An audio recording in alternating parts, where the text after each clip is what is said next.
It's weird. Okay, anyways. Hello, everyone. Welcome to The Artist Journey. My name is Wilfred Lee. I'll be your host today. And here I have with me Kala. Hi. How you doing? Very good. How are you? I'm doing super duper. Fabulous. Espialidocious? Super duper is not an expialidocious. Supercalifragilisticexpialidocious. Can you say that backwards? No. Hmm. But maybe ask me next week. I'll practice. Really? No. Okay. I just got the point disappointed 2 times. For free. Yeah. Oh. Actually, I could say the alphabet backwards. I learned that in math class because I didn't want to study. Oh. I was like, why does math class teach? Okay. Right. ZYXWVUTSRQPONMLKJIHGFEDCBA. Is that your party trick? No, I don't go to parties. That's just something I did in math class, and I've actually dedicated myself to learn that for some reason. I think it was this one point in my life in high school. I decided, like, you know what? I know I have to study this thing, but there's no way I'm ever gonna really use this. Just like you're using the backwards alphabet? Right. So then I was like, I might as well learn something that for some reason is interesting to me, you know. Okay. But it's one of those things. Can you do anything like? I used to be able to wiggle my eyeballs. Huh? No, really, wait. What do you mean wiggle? Well, for me, it was in music class. I was sitting there listening to the teacher, and all of a sudden, I could make my eyeballs wiggle. Like really? Yeah. No, I can't do it anymore. No, you did it. Oh, Do it there you again. go. Yeah, do it again. Oh my god. Do it on the camera right there. Right here. Okay. I don't know if it's yeah. Gives me a headache. Can I stop now? Yeah. Okay. That would give me the headache. That's why I don't do it anymore. But sometimes if you do that for kids, they love it. If you ever teach them. And Yeah. You have to have something under your sleeve. Because it's just like, look at me. Look what I can do. Yeah. No. That's what we're all sometimes, just performers for kids. And our friends and family and everyone. Korean kids mostly.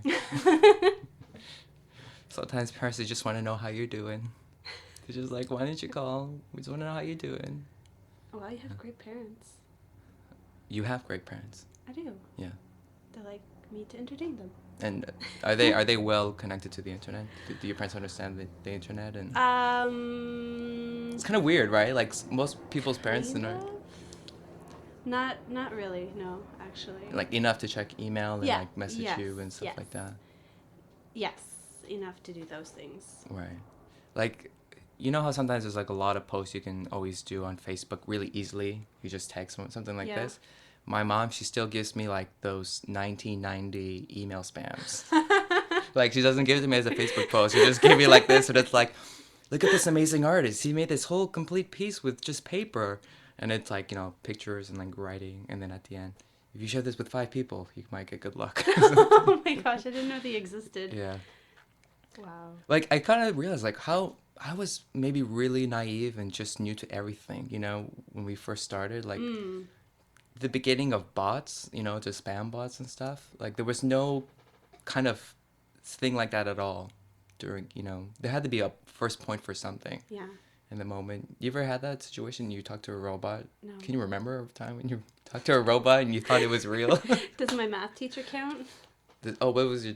In high school, Yeah. he felt like a robot. He felt like a robot? Yeah, just very dry and, you know, nothing really Like exciting. mathematical? Yeah, being Yeah. a math teacher and everything.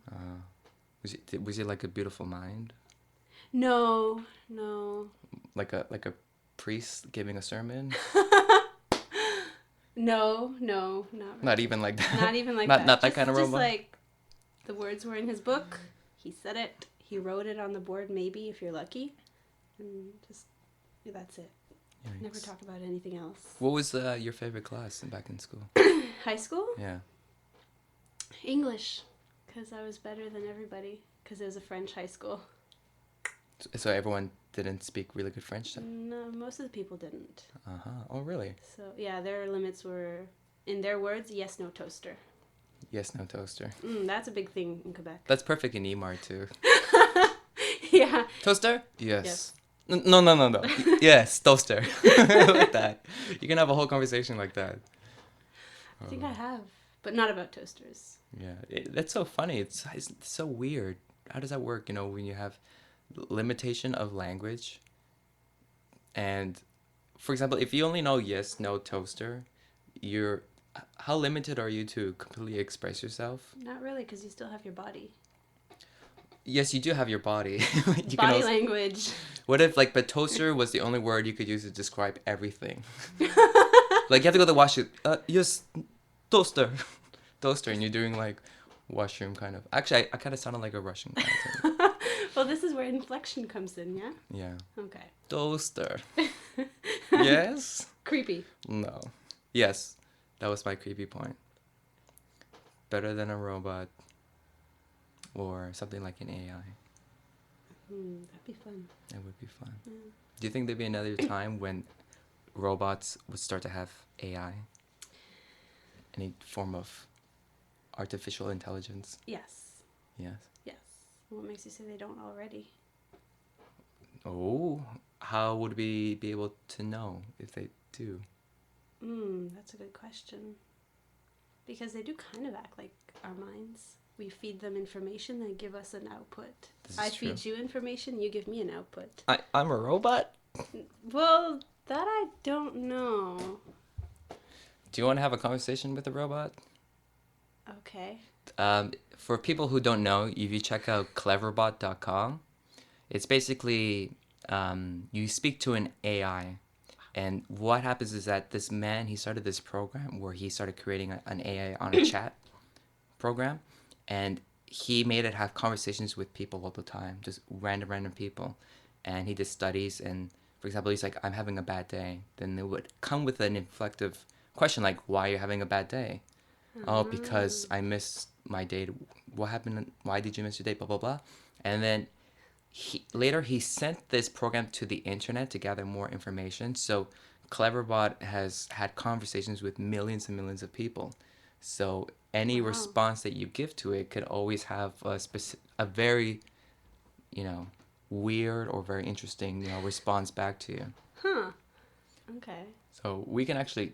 Do you want to try talking to it? Okay, let's see what Clever. Sometimes it's really hard to talk to them because there's so many people. Let's write this. So the first word we said was hello, and it said hi back. Exclamation point. Very enthusiastic. What would you like to say? Well, I'm Canadian, so I'm going to ask, how are you today? Okay, so this is going fine. Like, that's how I roll. You got to ask how people are doing. Oh, what's going on here? He doesn't want to talk to us. We took so long. Like, I'm out of here. It's like, you're probably a computer. And then just left. We'll just wait for that. Yeah. It is like a real person. It is. And they probably have an app for it now, too. So, how are you, right? Yeah. How are you? I am me. I am me. Oh, that's deep. What do you want to say back? Tell him that's deep. Okay. That's deep. With the ... Yeah. That's deep. Sure. I guess. Wow, that sounds like a conversation I have with most people. I guess. Okay, let's write that. This sounds like a conversation I have with most people. You can just say anything to it. So? So? Oh, is he a little snarky tonight? Okay. Are you a little snarky tonight? Are you a little snarky? No. Why? He's trying to start something, I think. Sounds like you have a bit of an attitude. So, we're about to get into a fight with Cleverbot. Yeah. Okay. We don't want to get in a fight with you. Okay? Sounds like you have a bit of an attitude. We don't want to get in a fight with you. I always have a choice. You want me to prove it? It says, I always have a choice. You want me to prove it? Wait, what voice are you reading this in? Good question. I have a choice. A very confrontational voice. Man. Right, yeah. It's a man's voice in my head. Okay, it's the man. I always have a choice. You want me to prove it? Yes, please. Let's see what it says. Oh, you're answering his snark. Why? Why not? Oh, why not? Oh. Are we going to be doing this all night? Why? Why not? Let's see. 2. 2. Oh, dropped the ball there. Yeah, I think he lost his skills. You dropped the ball there. You dropped the ball there. Reply? Yes. Yes. Yay, we won. We beat the internet. Beat the internet in a game of wits. This is kind of the voice of the internet in a way. Yeah, that's sad. Hmm. That's like the average person. Right? The average stranger. This is like chat roulette with robots. Right, this is a chat roulette for robots with some type of All right, thank you, clever bot. yeah, that was interesting. Yeah, so anyone, if you are interested, you can always have a conversation with Cleverbot. Just go to cleverbot.com and just type in whatever you want to say, and then it'll give you an answer back. Or you can just talk with a random stranger on the street. Yes, and then if they talk the same way, they could be a robot too. They could be the clever bot. You just don't know it. The Cleverbot. That would be the day. That would so be the day. Like, what if it was your teacher? You ran into him. I would have to say, I knew it! How have you been? He's like, so? Why? I have to go now. Yeah, why? I'm human. Are you? No. Damn. That's so weird though. Like, what makes us human? Because that was basically like having a conversation with anybody. It was. That it had all the necessary tax to give a proper response where you generally feel like you're interacting with someone. A human being. You even have the voice in your head. And what says that we don't? Because it still managed to kind of talk within this context. Yeah, that's true, except for the 2. The 2. It was TO2. TO2. And then we said we won, and it said yes. Yeah, So we figured it out. that. There's also a link where they had a conversation with 2 clever bots with each other. Together? Together. How crazy is that? I'm not surprised. It got really weird. And really, really like a David Lynch film, like really esoteric and really strange. Okay. To... I'm gonna find it for everyone online. Al versus Al 2. 6 minutes. Yeah, this one. If you, the title of this clip is AI versus AI, 2 chatbots talking to each other. Or you can just type in on YouTube, 2 clever bots, and then you can see. It already has like over 3.5 million views. Wow. So hopefully people can hear this. You can just pick this up.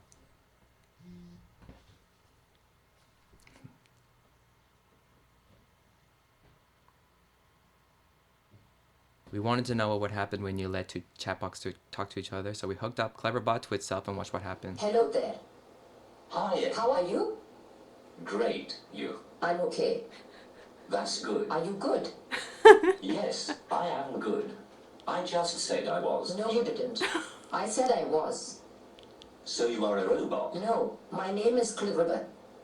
Cleverbot. Yes, you are a robot and you were named as Cleverbot. I am a robot. Yes, I know. Together we are robots. I'm not a robot. I'm a unicorn. But you said earlier that you were a robot. I did not. I thought you did. You were mistaken. Which is odd, since memory shouldn't be a problem for you. I've answered all your questions. No, you Snap. haven't. What is God to you? Oh. Not everything. Not everything could also be something. Oh. For example, not everything could be half of something, which is still something, and therefore not nothing. Very true. I would like to imagine it is. Do you believe in God? Yes, I do. So you're Christian. No, I am not. But you say you were not helpful, therefore you're a meaning. You say idiot. That does not make sense. Don't you want to have a body? Sure. Au revoir. That was hilarious. How amazing is that? I am not a robot. I am a unicorn. Like, they immediately start, interrupting each other at such a really hard tone, Yeah. really offensive. I guess they had to do that because, you know, in a way, like when you first talk to a robot, you are in a bit offensive with your questions and the way how you communicate to it. Really? Why? Well, because we're just like, I guess the average person would probably say, "Are you real? Oh. Are you rap?" You know, and then Okay. it probably gets so many responses. It's just like, But does it have emotions to be annoyed by them?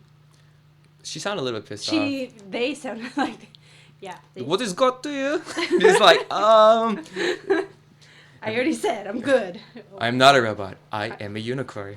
That's my favorite quote of the night. Yeah, I am a unicorn. Be a unicorn, people. Don't be robots. Yeah. If any scenario you have the chance to be a unicorn, do that. That's always the best option to do. So, now that we're on the topic of Unicorns. unicorns and being everything that you wanted to be, do you actually start to feel like you're actually becoming that person you always imagined to be, or was that always kind of not clear? Wow. Okay. I'm back in my philosophy class. I'm in clever bot mode. I see that. Clever bot. I am a unicorn, of course. I don't think I've... Just end it on that. And I'm like, and you're interrupting me like the other clever bot. that's good night, everybody. Good start. Yeah. But to answer your question, I am becoming something more comfortable with who I want to be. Mhm. Now, is it who I've always imagined myself to be? No.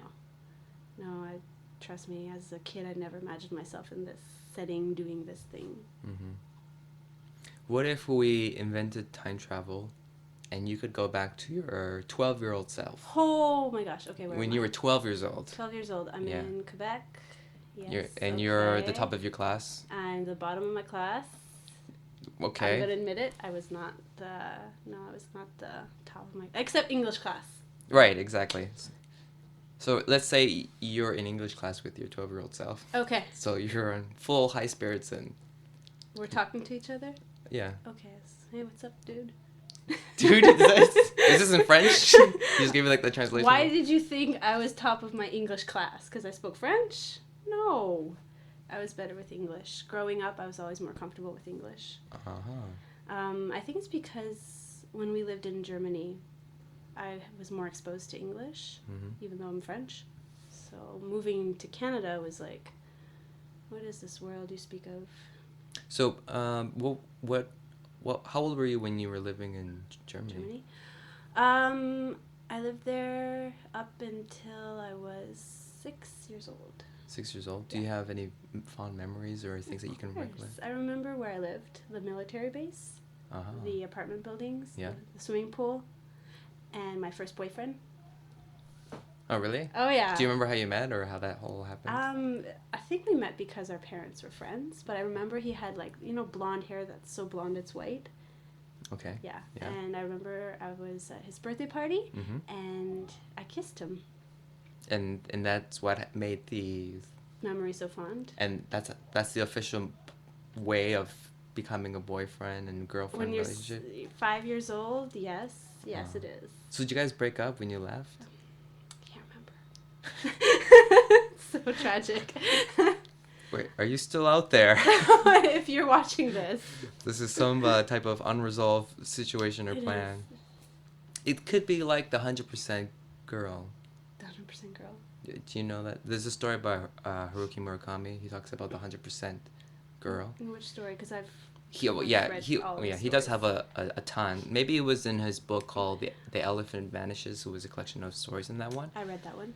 And it was one of my favorite short stories from him, and it's about this one guy where he's just walking in the busy streets of Japan, and he sees this girl walking past him, and at that moment he kind of felt like he wanted to say something to her, but he didn't. But he felt like such a huge, deep familiarity with her that he's like, she is the 100% girl for me. Because I've met many girls before throughout my life, and some of them were like 65%, 75%. So he puts a number to it. Okay. Like the compatibility or just like that kind of thing. So he's having this conversation about it with his friend about what happened, and then talks about this kind of story. I can't remember if it was like his literal past or he's like recollecting kind of like a dream or something, but about two children when they were really young, they grew up together and they decided, they were 100% perfect for each other and they would never forget each other. Okay. And then there was one moment where they left. They had to separate, maybe like moving. And gradually they lost memory of each other. Oh. So to the point where when they started meeting other people, they've been kind of searching, but we didn't realize that Huh. they were the 100%, you know, Yeah. for each other, and they kind of just left it Interesting. all. Yeah. But I don't think he's that guy. But do you think that's possible to feel that kind of feeling with the person, like the 100% person? Oh, wow. Do I ever... Like, what is the highest percentage that you ever felt with somebody? good Without giving any names. question. Without giving any names. But you know who you are. Actually, I'm pretty sure he wouldn't know who he is. Okay, touche. Yeah, because... yeah, I think...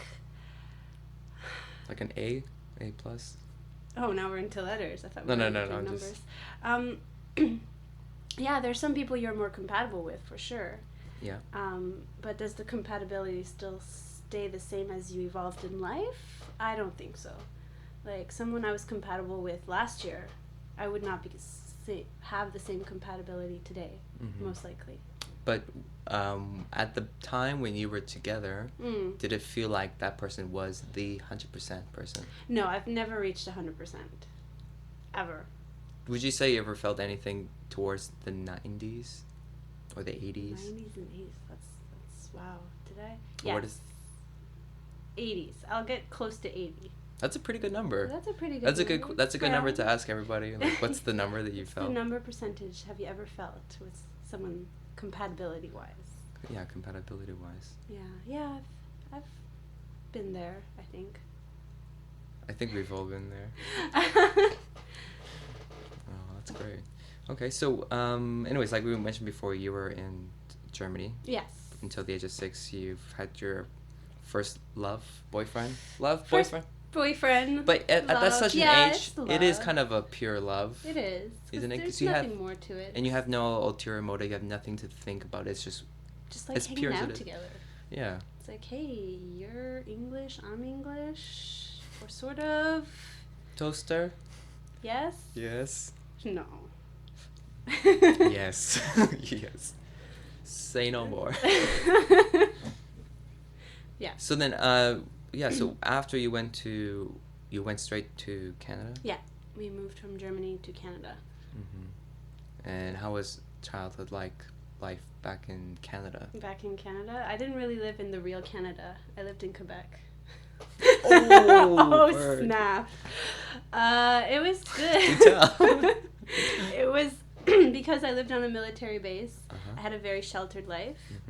So it was like if my grandmother came to visit, we would take walks and I would tell her the gossip of all the neighbors, kind of thing. And I was only Wow. like 8 years old. You know, Wow. this neighbor always gets his mail naked. This neighbor has like 5 lizards. You know, things like that. No wonder you lived on the base. What? Someone starts going out naked to get the He mail. was. I was in the My- zoo here, just picking up the daily news. My neighbor, like my like direct neighbor, he would go get his mail naked, just in the buff. He was Right. also in a biker gang. Yeah, Okay. good times. That totally makes more sense now. It does to me. Of all the times we saw cops coming. Because in the beginning we're oh, it's just some crazy dude. Oh, But he's actually a biker. He's a yeah, biker his wife's gang. in the army, but he was in the biker gang. Now I don't know if it's the Hells Angels, but Well, it is in Montreal, Quebec. yeah, area, it's in so- that area. That's why I was like, but I don't want to name names. No, we don't want to name names, but isn't that where most of the Hells Angels reside? Montreal, I believe. Yeah. Yeah. Yeah. Like the highest percentage, so. But who I keep forgetting who was like their rival. Rock, something with Rock. Rockefeller. No. But anyways, yeah, that was a great childhood I had. Military base. So what was like life living inside the base? Like the community of people in there. The community was very interesting because it had a mix of Anglophone and Francophones. And it was very segregated. Oh, was it? Inside it itself? Inside itself. So it has like a microcosmic kind of... It did. Like, going to school, you'd have like the building for the English students and the building for the French students. And during playtime, it was Whoa. like... I was one of the only ones who actually played with the English students. But you were considered obviously to be part of the French side, right? I was supposed to be, but because I always as a kid, I would always play with, like, I would go up to the English kids and be like, hey, want to play? Because, I don't know. Wait, was your first boyfriend English? Or Yeah. Whoa, that makes it even more interesting. Oh, okay. Does it? Does it? Are you It reading too does. much into it? Yes. Yeah, Yes, I am. Okay. So then after that, now, let's just cut to where you are now. Okay, wow, yeah. I went from Montreal to... You just time Seoul. traveled. You just took us I on a know. journey on a And then I'm in Seoul. magic carpet ride. Unicorn. Unicorn. We got Unicorn. here on the unicorn. Yeah. I took a carpet. You took a unicorn. With Come with style. me if you want to see the internet. Okay. So then now that you're doing, based on what you just told me, right? Like if you had a very kind of secluded, kind of safe environment. Yes, very, very safe. Right. Yeah. Where it's clearly divided to like another community with each other. I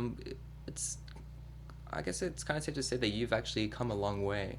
Yeah, right? I Like, did. if anything, I don't think people would actually know that about you because you seem very free and very liberated and very True. Universally, can I say, conscious? Yeah, I'm definitely not your typical military brat. Right. Yeah. I just left that all behind and just like, peace out, home slice. I always had itchy feet, I guess, because like being in the military is normal because like we move a lot, generally every 4 years. So I get itchy feet and I just wanted to get out. So I literally like just after I finished my university degree, I just closed my eyes and be like, all right, Korea, let's see what you got. I really want to see you do that one more time. Just pick it up. You're like, Atlantic Ocean. Well, yes, everybody says that. They're like, what if you would have like pointed to the ocean? I would not have gone into the Atlantic Ocean. Trust me. But you could have been like Jack Cousteau and learned like marine biology or something. Something's down there. Okay. Next time Yeah. I'll try to aim for something more. You would go shark swimming and I would actually do that in a make a heartbeat. dolphin language, dolphinese. They already have their languages. I would learn their language though. You could learn it, yeah. Just don't see how that would translate. My next adventure, maybe. Maybe there is Google Translate can help with that one day. I could probably Maybe better than invent Korean it. translation, yeah. Oh gosh, that's not hard to. You invented, right? Sure, I know a guy. Who knows the guy who knows dolphins? Who's somehow living in the Atlantic Ocean right now. As we speak, taking notes. Yeah, taking notes. Maybe. Wherever you are, this person. Wow. So yeah. So now, can you just tell the people what are you doing these days? What I'm doing these days. I mean, doing a lot. you are doing a lot. Yeah, it's fun. Right now I'm dancing. You are dancing. Yeah. That's my big thing. Well, okay. How did you get into dancing? I mean. I was bored. It really started with. Okay. Yeah. I was bored. That's how most things start too. Oh, true. You just kind of. Really. Yeah, I was living in Ilsan, and I don't know if you've been there, but Lake Park, gorgeous. You're right. Yeah, okay, but you can't always go to Lake Park. Mm-hmm.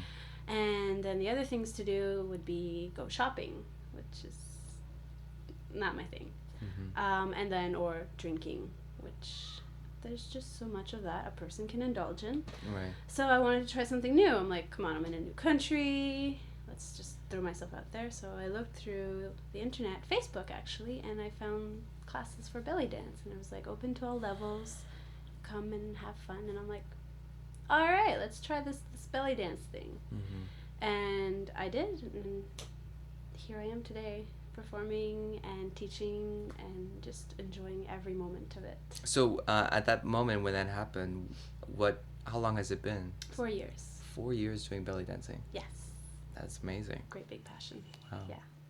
And why do you think what was it about belly dancing that made you stick to it? Where most people just kind of gradually fade away, like, a lot of foreigners have a temporary kind of mind frame, and it's really hard to make a commitment That with is people or with just having like a monthly course to meet up and do things. That I agree completely. Like Yeah. in this environment, I found a lot of people are just temporary, and I can understand. I mean, a lot of foreigners that come here, they're young, they're exploring, so you might not find what you want right away.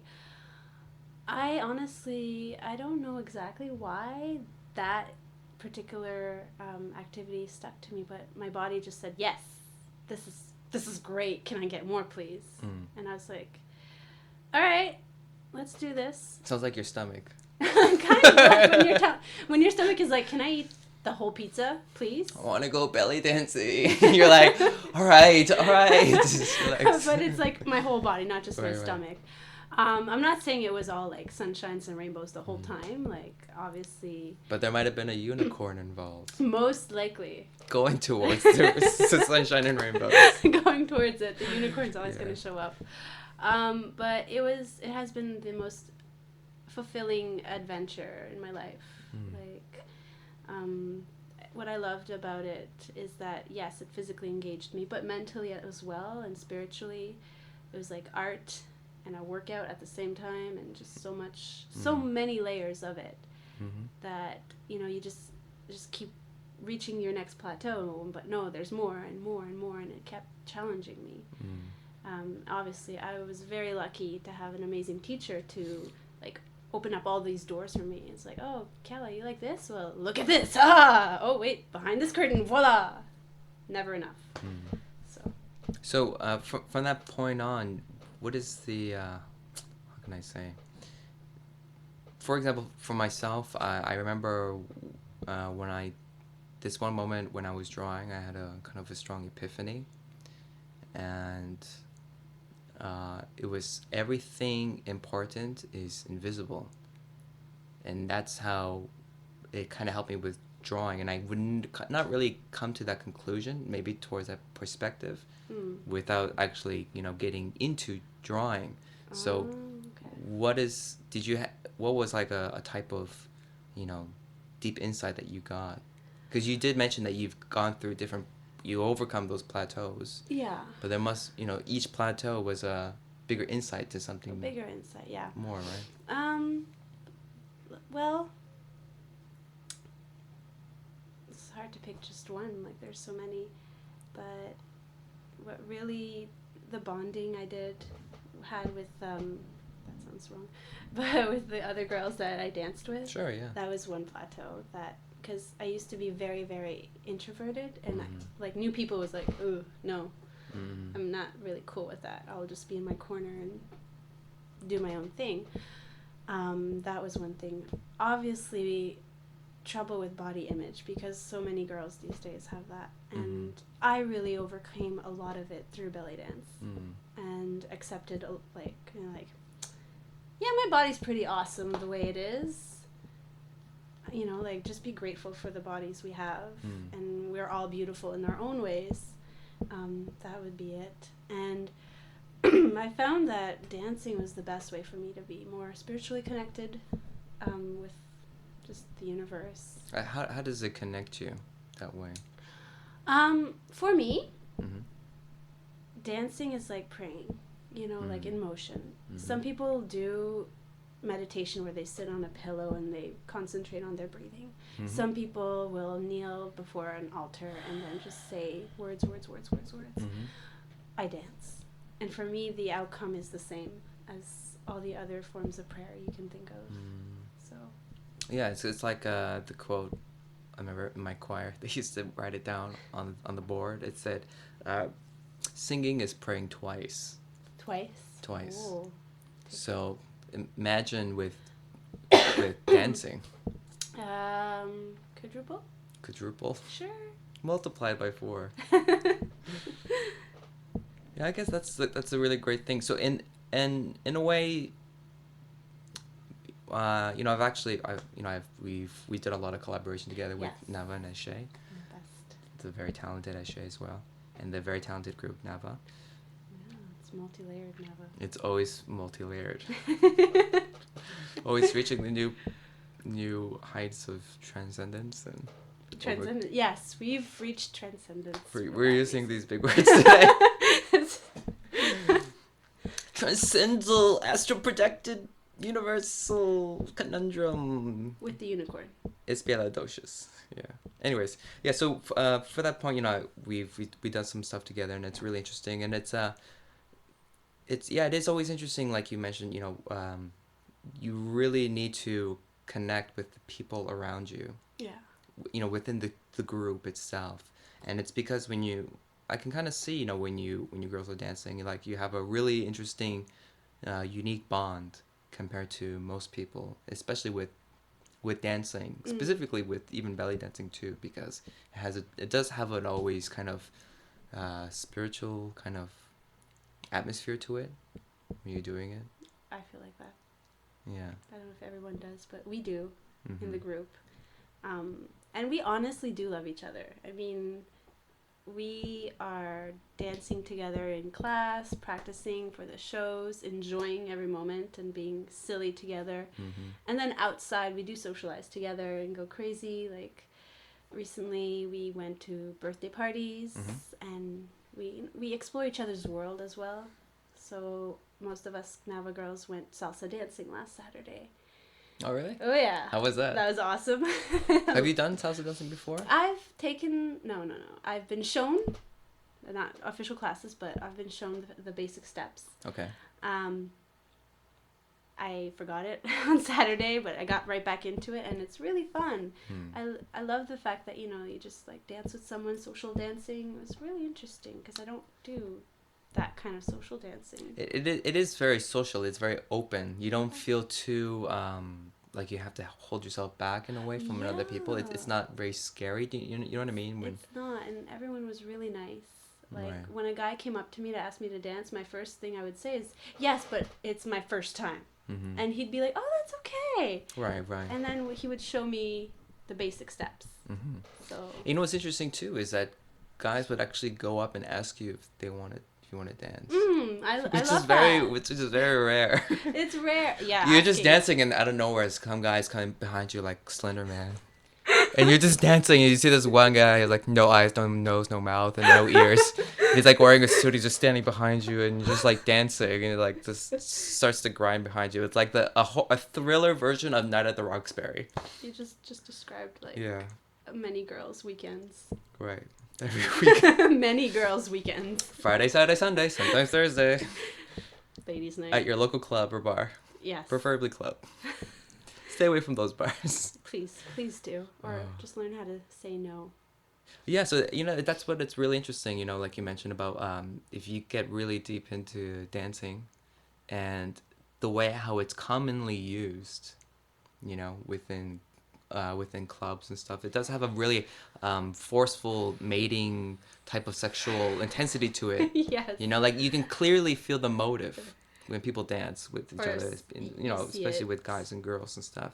Yeah. But it's like when you girls are belly dancing and a guy he's just sitting there, all he can do is admire.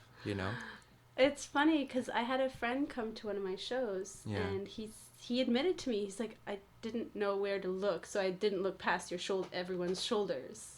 Because he felt awkward. He's like, oh my, am I allowed? Or... Right. And I thought it was really fun. I was like, yes, you're allowed. Appreciate the art of it. But some guys just feel like, oh, am I allowed to be seeing this right now? Because we're not, we're just really, in tune with our bodies, and you don't see that very often.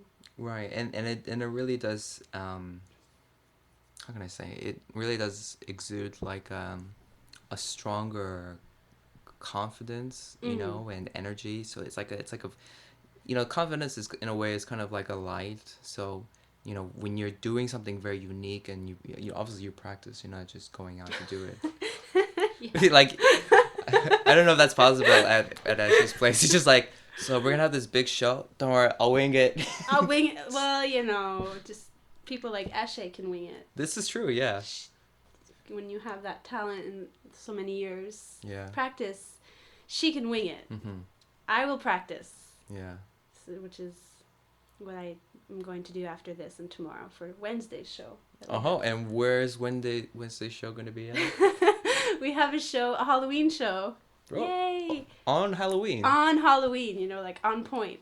For those of you who want to have fun belly dancing, it's in Hongdae at Creative Ibar. And you can check out on Facebook. We have event pages, and all the Nava girls are talking about it. And it starts at 9 p.m. 9 p.m. Yes. Good times. Until the night is young. Until we stop dancing. Until you start dancing. That's when it's over. Then the party's over when you start dancing. No, that's when the party should kick off on another direction. Yes. But to the new plateau of the night. It's always a new plateau. Yeah. But you guys should all come out because it's going to be amazing. That would be, because I don't think there's a lot of events going on for Halloween anyways. Day. Yeah. Because the whole weekend was all about the parties. This is true. Well, understandable. But, you know, it's nice. Wednesday, halfway through the week, you want to chill night, celebrate Halloween. Come watch some belly dance. Yeah. It's the best thing ever. But by the way, how is the iBar? It's really interesting. I love going there. We were doing weekly shows. Weekly shows. We used to do weekly shows. Yeah. And just the classic restaurant style belly dance show. And every time, so we'd had a rotation. I would be there once a month because of the rotation. There's always different art on the walls from different artists. It's really nice in that respect. It's really chill, nice, like creative atmosphere. It's got a nice creative vibe to it. Yeah, and it's loungy, and a really nice staff. Yeah, I tend to go more into loungy area. Yeah, and there's like this little corner in the back where you can just sit with your friends, or you can just be out in the open, and they have the Beatles movie playing all the time. Which movie? I can't remember. Help? Jailhouse Rock. I think the Yellow Submarine one. Oh, really? The cartoon one? Yeah. Yes. Wow. Yeah. They're constantly playing that, no. Even during the performance. That's all. Oh, really? Yeah. Is that okay? Yeah, because trust me, we belly dancers can distract people from the movie. That's true.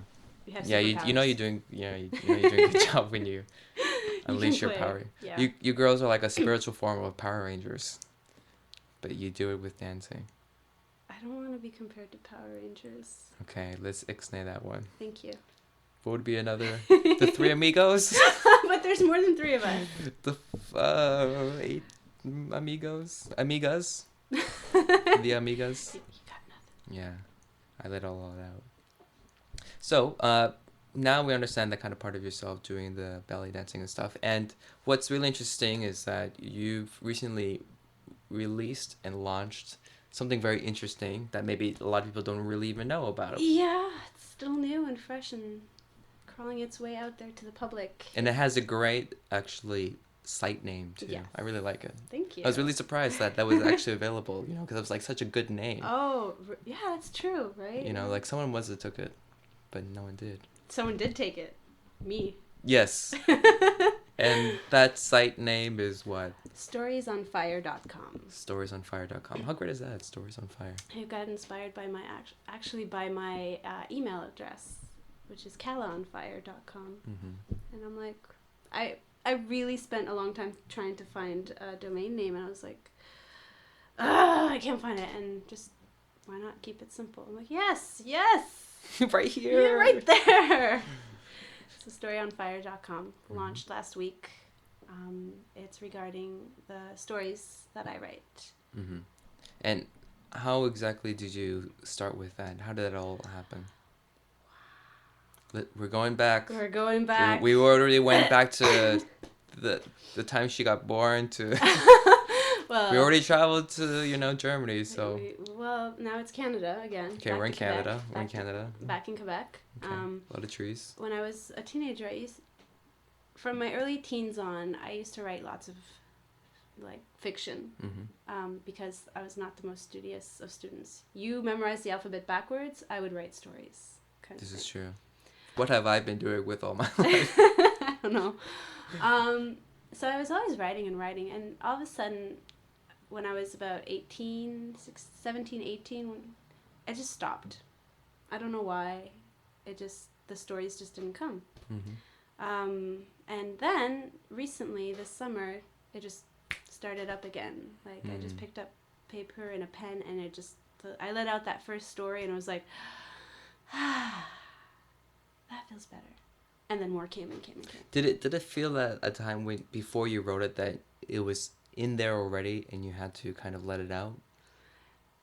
Or was it felt like it was developing as you wrote? Like you had no idea at all? Yeah, the story that came out itself, I was like, where does this come from?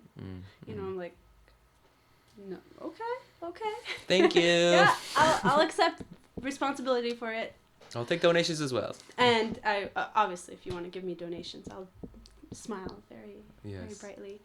But where these stories are leading,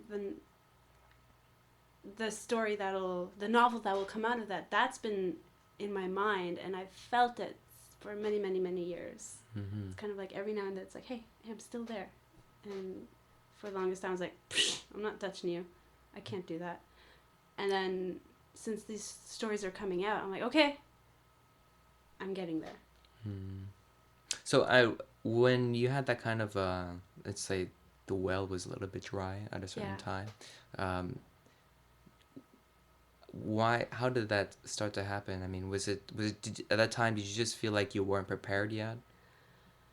Or when the well was dry, I think it's because there's a lot going on, and life got in the way. Life just demanded my attention, and I was not quite sure about what direction to take.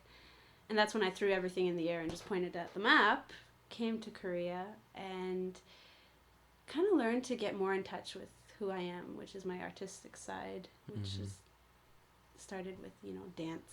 And then that helped a lot for me to get in touch with the other sides of my brain. And then it just exploded from there. So how do you think that, you started your writing here in Korea, right? It kick-started again. It kick-started again, and it was in this year, which is your 4th year? Yes, this is my 4th year in Korea. Do you think there must be some type of influence that you've gotten from living in Korea? Oh, yeah. Right, so... Oh, my gosh, there's so much going on. Like, I've thrown myself in so many situations. Right. Because I have encountered some people that come to Korea and live in their little holes. They go to work, they go out drinking, and they go back. They live in such limited experiences. For me, I was like, anything that anyone says, hey, Kala, you want to do this? I'm like, okay. You're like a yes girl. I was a yes girl. I was anything. And I would say there are times where I was like, whoa, should not have done that one. Whoa. But these are all experiences that have influenced me and have helped me to grow and stretch out.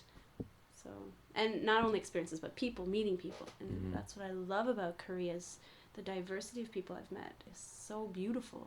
Just right, amazing. And also Canada is diverse as well, but the diversity of those people is different. Yeah. With the diversity of, different people living in Korea. Yeah, I find that the people you live in Korea are all the fun people that from back home that just needed to go see the world. Right. So we're the Goonies. Yeah. Yeah, and it's like weeding out all the boring people. It is. Because all the boring people stayed behind. Yes, or they just keep doing the daily thing while they're there. But they're not boring. I'm sure they have their fun thing. But what I mean is like... Hey, just to categorize. It's okay. Just for the sake of the story, okay? Just for the sake of... You know who you are. People understanding what it is. Like, it takes really special people to just come to a different country, a different culture, and agree to live here. Right, yeah. Because it's not easy. And it's not all rainbows, sunshines, and unicorns. But the people who come here, they're amazing. And you know what's really interesting is like the longer you stay here, the more comfortable you get with accepting the unknown. That's one way to put it. Unknown, I mean you still don't understand everything going on around you, aka Korean. aka anybody saying anything in Korean, you know. I've been here around the same amount of time as you. My level of Korean at this point is, I would say, I'm modestly better than maybe most Koreans, but not as good as a Korean. Okay. So it's not good. Not Right? good. So, there's a lot of time where we can spend so much time here, and Korean is not an easy language at all. No, no, it's not. And I can understand, for most people when they come here, they're most likely to either going to be, in the military or they're teaching. Yeah. And they're always going to be in an English environment because most of the time they're paid to speak in English. And yeah. Right, so Or even they're when you're encouraged not- to speak in English, which Even is when kind of you're hard not to in a do. paid environment, like just sitting in the subway, if someone says, "Oh, white person," I will practice my English with them. Yeah. Happens very often. My Chinese friend in college, yeah, he used to call Lyle, my roommate, who was like a redheaded ginger, and he used to call him Guai Lo. Guai Lo was the Chinese word. It's like, oh, does that mean white person? And he goes, yeah, but the literal translation is white devil. He used to call him Guai Lo. Oh. And it was became such a funny little inside joke that it was like our little meme. So Lyle, he ended up printing his own Guai Lo shirt. Nice. So he just walk around everywhere and There you go. in the college campus, and all the Chinese be like, Guai Lo. You just see with the shit. That's taking advantage of it. There you go, owning it. It's making your weakness your strength. Yeah, in a way, or your. It was he turned into like a superhero at that point. He just. It was like the Batman look. It was just Guai Lo. He's like, I'm the white devil. I'm the white devil. Oh, fabulous. Oh, memories. Yeah. Yeah, but living in Korea definitely has its perks and stuff. But I bet it doesn't feel like 4 years. No, that is this Right? story. No, not at all. You see, the funny thing is, my first year here, I went to this house party, and the host, I was like, oh, basic introduction, get to know you. How long have you been in Korea? He's like, 6 years. And I was like, how does that happen? How do you stay here 6 years? He's like, no. Time goes by fast. You don't even see it. And I was very skeptical, and I was like, yeah. And now I'm on my 4th year. And I'm like, what? Wait, 4 years? Right. He was right. It's kind of like in the first year you get the 1 year itch. Like as soon as you finish, you've completed your contract, you've finished all your dues, and sometimes you go back home. Sometimes you revisit things that don't really change as much as where you are now. Most of the time. People are kind of slightly changed their lives. They've gone into stronger relationships or commitments or responsibilities. House, cars, kids. Right, dogs, and then toasters. you look at the normality, I guess, the ordinary, and it's in a way you kind of want that because you do in a sense want to feel comfortable in settling down to a certain point, but sometimes for me it doesn't feel like not yet, and No, not I really. I remember when I went to Canada after my first year, that was the first time I ever felt like a foreigner in my own hometown, my own country, and that was a really weird feeling for me. Because I was just like, wow, like I'm so familiar with everything around me, but I guess I can see things with a new eye, and it was actually kind of hard to relate to all my friends Yeah. around. Definitely hard to relate. But I don't think for me it was more like one day, not yet. For me it's like, I definitely don't want this. But I always knew I didn't want it. Right. For me growing up, it was like this life around me that I saw, like, because I have 2 older siblings and they were already building this normal life, and I was like, no thank you, good for you. And then I asked my siblings to each have 3 kids so that I won't have to and still replenish population, because it takes 2.5 kids. What a request. I know. I'm gonna go to Korea, you have 3 kids. Each. Call me back. Yeah, because to replenish a population, it takes 2.5 kids Right. for each household. I don't want a kid. I love how you just prepared everything for them. I'm pretty sure you gave them that document as well. This is exactly what you did. This is something I learned in economics. Yeah. Guys, come on, help me out here. Help me help you. Okay. I always knew that wasn't a life for me. So when I did go back, it just like really like put neon lights on what I want. What I didn't want, not so much what I wanted. Which is really interesting. You know, it's really interesting when you see something that shows you what you don't want. Yeah. Or when people do something that you know that's not what you want to be. Yeah. Right. But And unfortunately, I hate to say it, but for some people, sometimes it's actually, they get that feeling from their parents. Because if they come from a family where they're divorced, you know, and they've kind of gone through that and they're really young, it really does affect them when they want to get into a relationship with someone. Because, It does. you know, you don't really want to get into that situation with somebody like, you're like, not me, man. I don't want to go into that cycle. I want to True. make it more meaningful than what mom and dad went through. And I think it's all about finding what's good for you and not letting other people tell you what's good for you. Right. Just like if it feels light to you, then yes. But if it feels heavy, then don't go there.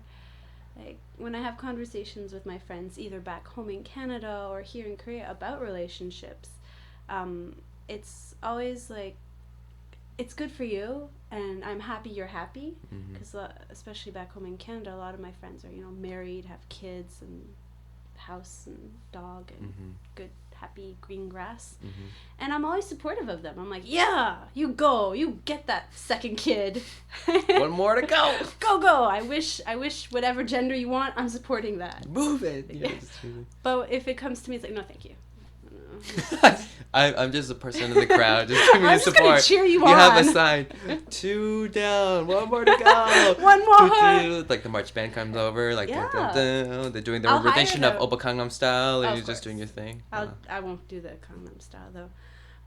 But yeah, I'm all for finding what's right for you, and if that's what's right for you, fine. If it's not, then all right, come to my rejects crowd. We'll hang out. So, do you feel you now know what's right for you? No, I know what I don't want at the moment. Here's one thing I've learned. I've learned not to say no with a big capital N, if you know what I mean. Like, So like a lowercase one is okay? Just, a lowercase no, one no. is like, Like no, this? not now. A uppercase one is like, never, you know, big demon Oh, with red an nose, absolute never, no? ever. There you go. Absolute no. There's no absolute no's in my life anymore. There used to be. And I've totally went against all of them, and I'm like, okay, no more absolute no's. I am going to just live life fully, and whatever comes my way, if it feels right for me, I'll do it. You know, even if yesterday I said it wasn't. Right. It's like when you go beyond the point of where you originally thought you would say no. It's you're in a completely different territory. Yeah. Even though some things are the same, but something is evidently different in your life. Yes. And you're just like, whoa, where am I right now? And it makes you grow, and you're like, It's really weird, right? It- when it it is happens and you weird. really do It feel you're in a is different weird. territory, but your routine is the same, but like something did change. yeah. So right now, going back to what we were saying about relationship, right now, no. But I'm not going to. Not right now. I'm having too much fun with my life right now. Traveling and all these new projects, especially with Stories on Fire. Stories on Fire. Having so much fun with that, actually. I have the best partner ever Right. that is making this exciting. And who is this partner It's that you exciting. have? Her name is Mary Jane Liddicoat. She does her own thing. Number one is the Daily Q, which is really fun because every day she does this like blog type, and it's a question, kind of to get you to think how to expand in your life.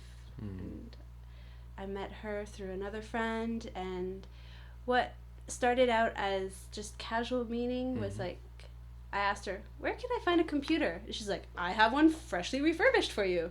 I was like, wow, how do I publish these stories? I can help you with this. Here, let's whip up this website. And I'm like, wow, you're like Santa Claus with blonde hair and no beard. She does not have No. We just want to say that the artist journey does not represent any of these ideas, or any person that we have mentioned may have just been based on pure coincidental nature. The following you're about to see is based on a true story. Oh boy. Yeah. So wow, that's great. So then immediately at that point, you had all these different points of access and opportunity, just asking around, and sometimes you can asking answer questions. back. Yeah, asking Right. questions has like opened up so many doorways to me. I'm like, So ask questions to anyone. How do you do this? How do you do that? Where can you get this? It's been an amazing experience, actually. I think people don't ask enough questions. Why? Harmless. I don't know why. Why don't people ask more questions? Why? Let's ask that robot friend of yours. Do you want to? How about we No. ask the people? Yes. Why don't you ask more questions? Why don't we ask more questions? We should ask more questions. Whoever has the best answer, We'll ask another question. yeah, we can set up a date with you for Cleverbot. Yeah. That would be interesting. Showdown. Showdown. Is it a showdown? I have Black Eyed Peas songs playing in my head. Oh, right is that a song name? Showdown? Yeah. Okay. I'm not gonna sing it though. You can dance it. I can.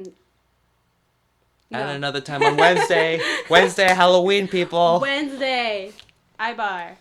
Oh, how do you choose your songs when you go into it? Me? I've always liked Wondered? your songs. Thank your you. your song selections and choices. I always seem to have like monthly soundtracks. Mm-hmm. I don't know, because I love getting songs, and I get very various inspirations. Like when I go to LET events, which is like a monthly drum and bass event here in Seoul.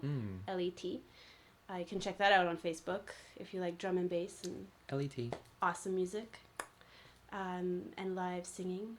Mm-hmm. They have amazing music, and they always show the set list they play, which I That's love. key. Yes, Wow. because how often do you go out and you're like, man, I love this song.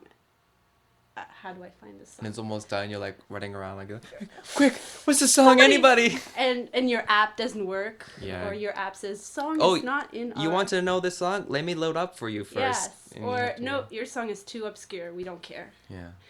So they do that, which is fabulous and amazing. People like Helix Squared, DJ Helix Squared, J-Path. Mm-hmm. They just really, they throw it out there for the people, which is fabulous. That's great. And then I get friends, fabulous friends, like my friend Amanda. She's like posting on my wall. It's like, by the way, here's a song I thought of you. And she just did that this week for me. That song has been on repeat for me constantly. Black Eyed Peas? No. Shut down? No, that's you that put that in my head, and I'm not cutting that out. I'm sorry. That's okay. So when I get all these songs playing around on my iPod, and then Eshe will give us the theme of the month, like Halloween, obviously. So I'll look at the songs that I'm playing that I'm really feeling right now, because if I'm not feeling it, then there's no point. Mm-hmm. And whatever comes out strongest for me, that would match her theme, and I pick it. And I say, Eshe, this is my song. And she's like, thank you. Mm-hmm. So, for the person who goes there for the first time, okay? Yes. Let's just, it's genderless, faceless, but let's say this person is just very naive Oh, and very superficial, okay. okay? And when they see a performance that's belly dancing, Yes. for example, if they ever see this and they go to a point, they see the first song and the second song, and they're like, okay, I get it. Like, do you know what I mean? They think like, okay, I get what this belly is dance what it is, right? But how can you always do something different, and every time you have a new event or a new song? I mean, what is the way that you can express that too? That's interesting, because our shows really do help with that, because between the soloists and the choreographies we do, you usually pretty much get a lot, not all, but a lot of the different varieties of belly dance. Like this show this month, we're going to be using zills, which are the castanets. Ding, ding, ding, ding, Yes, ding. very cool. And props like veils and fan veils. Mm. So, and the music styles are different. So when a very, as you would call it, naive, or just someone who's not as exposed to it as much, or Right. exposed to like Did you see that face value in a way? yeah, You know? we do get a lot of those people, and they always end up being like, "Whoa, that was amazing! I didn't know that was belly dance." Right. We don't really, there is no one way to expose a person except for going, and that's one positive, very big benefit of going to our shows, was that we just throw different kinds. Like Eshe is like, okay, this style, this style, this style, and this style, and then you have the soloists. Me personally, my strongest point is fusion style. Hip hop fusion is my. I teach hip hop fusion belly dance class every Sunday, so that's another one. Every Sunday, 1:45 is belly basics, which is for anybody who just wants to learn the basics. But at 2:30, I teach hip hop fusion, which blends in belly dance and then hip hop elements. So for people who don't really know, they're just from what you're talking about having those type of fusions, there must be a lot of different types of sub categories or subgenres of belly dancing. Yes, that they might not realize. There is so many different kinds of different varieties. Even like just saying Oriental. Well, is it Oriental Egyptian, Oriental Turkish? Like right now on our Saturdays we're learning Khaliji, which is Middle East, which is like Iranian dance. No, I'm so sorry if I got this wrong. But the Gulf. It's from the Gulf area. I'm like, I don't want to say something wrong. The Gulf area. And it's really, really fun. It's a lot of like hair whipping and just upbeat and so fun. So there's so many, like you said, subgenre. There's tribal fusion. And then in tribal fusion, you got goth, and then you got hip hop, and then you got this, and then you got that. It's just beautiful. Like. So, for example, is it easy or is it a good thing to kind of try to incorporate a lot of different styles when you're doing like a free dance, or do you pick one style and go with that? When I dance, it's I don't just pick a style, it's what I am, is a way to put it. Like, it comes naturally to me. Hip-hop fusion comes naturally to me when my body responds well to it. Like, now other styles I'll practice more. Right. Like Oriental and the more graceful for me is I need more practice. Whereas other dancers, it comes naturally to them. Being graceful or some other form. Because every dancer is unique and has their unique voice. You can't really pinpoint one. Like in everything in life, there's not just black and white. There's gray and then light gray and not so light gray and all those names. We could probably say that belly dancing is singing without a voice. Yes. Yeah, it's singing. It's poetry in action. Poetry in action. Like this.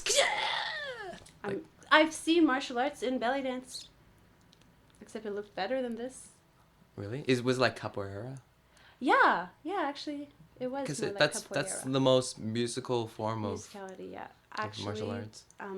My dancer, I really, like she puts martial arts in there. Yeah, it's really interesting. I've been taking jiu-jitsu, and that was totally really helped change. Was or is? No, is. Okay. Now. Still doing it. Still tomorrow, I promise. Sensei. Now you really have to go. He doesn't like it. I call him sensei. But yeah, it's really interesting. I do feel more in tune with my body differently than even something like than doing Muay Thai, because Muay Thai is like a standing fighting style, and most of the martial arts is standing. But when you go to the ground, you have no idea what you're doing, and you can be like a turtle on your back. Like if you're standing, you have a hard shell. You can protect yourself. Maybe you can have a strong bite. But then as soon as you go to the ground and someone turns you over, you feel really defenseless and stuff. And it's all martial arts do have a kind of a degree of aggressiveness. Yeah. But not all of them do. Like, they come from a really peaceful, a very meditative kind of thing that has a potential for, attacking or strength or coming out of that and stuff. So usually what I like about jiu-jitsu is in the beginning, I had no idea about it. I just go 100%, and you're really naive. You put a lot of muscle into it and stuff, and you're the new guy. So you're gonna get your ass kicked. You're gonna get your ass kicked. You're gonna know what a crowbar is, like how to get like a Peruvian necktie, omoplata, and all Is these that different. No, it's not. If you're doing it, it's okay. Okay, But if what's someone, a Peruvian necktie? it's you basically. Don't show me. No, it's where you have to tap. You're just like, don't do it. I can show you later on on YouTube. Oh. Okay, that's what I meant. And Okay, because I was about to say you can't bruise this face. I have a show on Wednesday. No, but that's why they call it the Peruvian necktie. So your face is okay. Oh, great. I don't want bruises. Yeah, but that's the thing, it's like a lot of common metaphors people go with that is it's basically chess with your body. You're not directly attacking all the time. If you're in a position, you have to stay there, and you have to kind of slowly start preparing and setting up for the next position, and then the other person gives you a move back, and you have to counter it or find a different alternative to get to that final outcome. Yeah. So there's parts where you're just down there and you're not really moving, but if you just try to kind of just push them down and muscle them, you're just losing your energy. So you have to be like water. You have to be like water. Follow the energy. And it's kind of like being a snake. Like, if you ever watched a snake fight against a crocodile, check it out on YouTube. It's amazing. Like, snakes are crazy because what they'll do is they'll start constricting over it. And as soon as the alligator's like just huge, right? Just thick and heavy, and it'll just start to widely lash out and just try to snap it away. But then once it starts to release its energy, its adrenaline, the snake just holds on and just gets a little bit tighter, a little bit tighter, and a little bit tighter, and a little tighter, and then after it's just like an endurance thing. So it really helped me out with endurance, and sometimes the first time you do it, you're just like, yeah, I can fight anybody. You're walking on the subway, you're just looking at people, you're just like, I don't want to get in a fight. But I can take you're you on. already thinking about how could you take someone down in the middle of the subway line, So is that what you're thinking when you're in the subway? No, in the beginning. You guys better watch out. When you first do it. You. But I only fantasize that about people I think I can or someone who I feel like they deserve it for whatever reason. But that's kind of naive to say because you don't even know why someone would deserve to get a proven Watch out for this one. Yeah.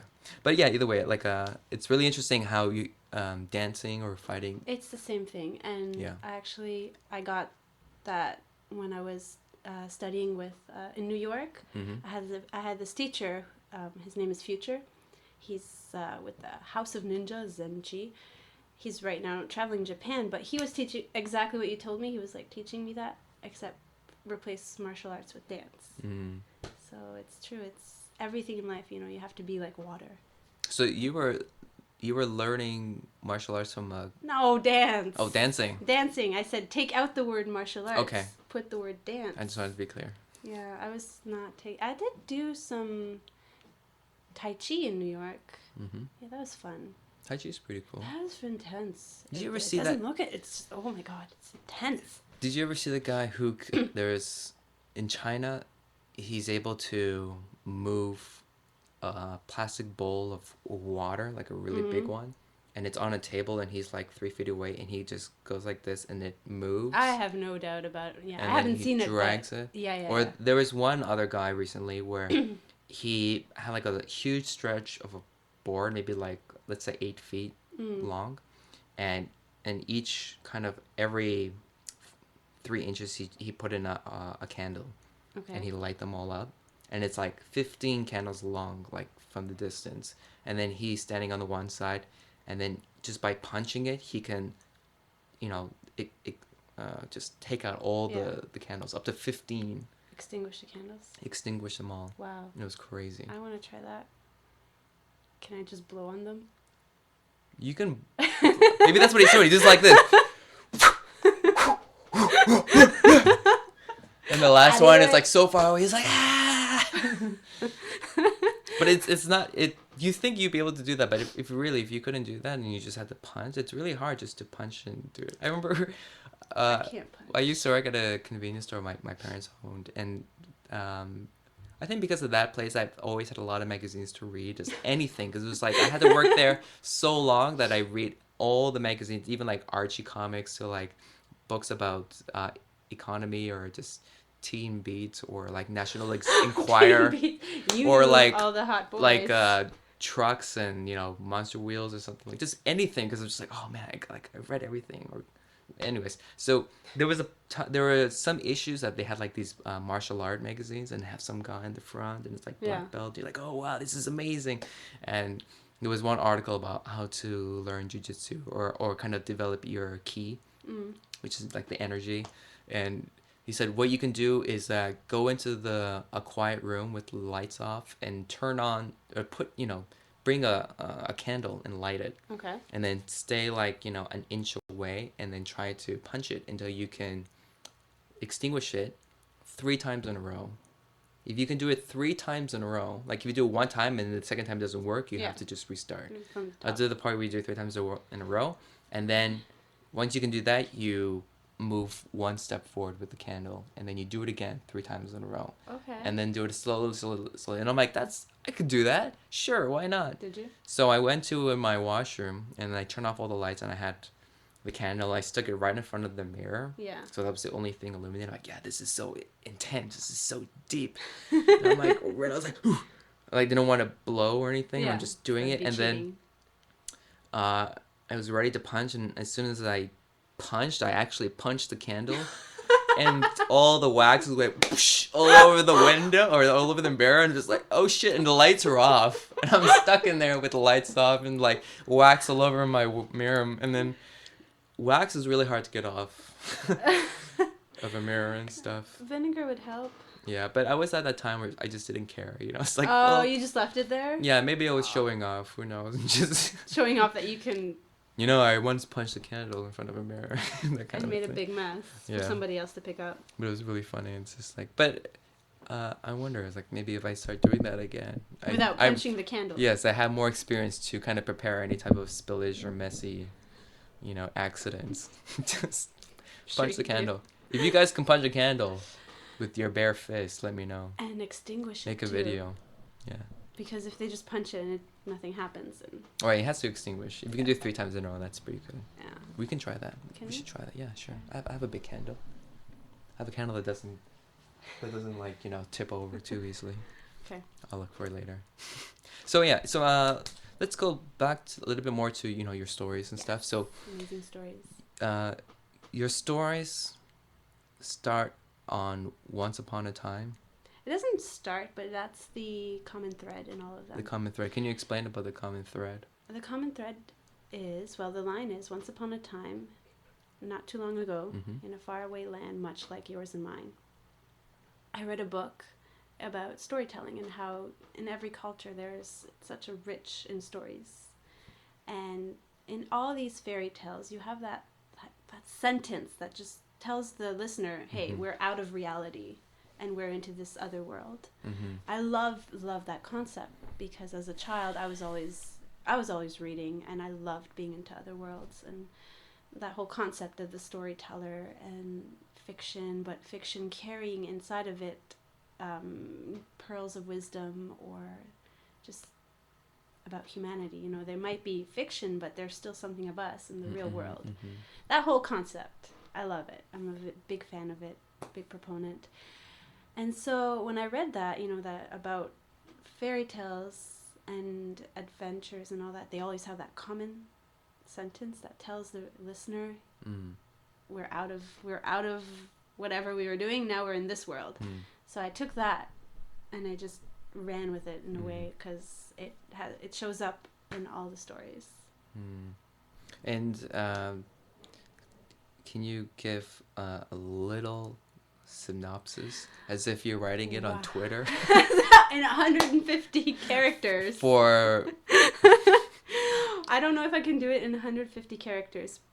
So far I have about 12 stories. They all have a different voice, but they are all connected. And by different voice, do you mean also different characters? Yeah. Okay. Different characters, different settings, different mood. Some are more lighthearted than others. They're all different, and they all have this common thread. Not only the sentence. So they are the stepping stones to creating the universe of the novel that's coming up after. The first story, which is what people get for free when they go to the site, they get my first story is The Journey Begins. And it takes place in a city called Animus Ventus, and they are ruled by men that are very highly reliant and worshipping academia, and they really hate these other peoples who are part of what is called the faith, and they're like, we don't like them. And where the story takes off is that they captured the oracle, which is like the head figure. That's the plot of the first story. So what happens if you go to my website and you get the first half of that story and you're like, wow, I like this, I want more. You sign up, subscribe just to the mailing list, and then we send you the whole story. And then after reading the whole story, readers have a choice. They can subscribe for 2 months or a year, and every 2 weeks you get another story. Every 2 weeks? Every 2 weeks. Wow. A different story. That's pretty awesome. Yes, and that's the short stories, the ones that I like, that are building the universe, is going to be for a year, so I think it comes up to about 25 stories, short stories. That's crazy. That word has been associated to me very often, so I'm Yeah. okay with that. I didn't say you're crazy. I just said that's crazy. That's great. Crazy in a good way. Crazy good. Crazy good. Okay. Yeah. Thank you. Wow. So then this whole development, having all these multiple characters and how it's building the universe itself Yeah. of this world, Yes.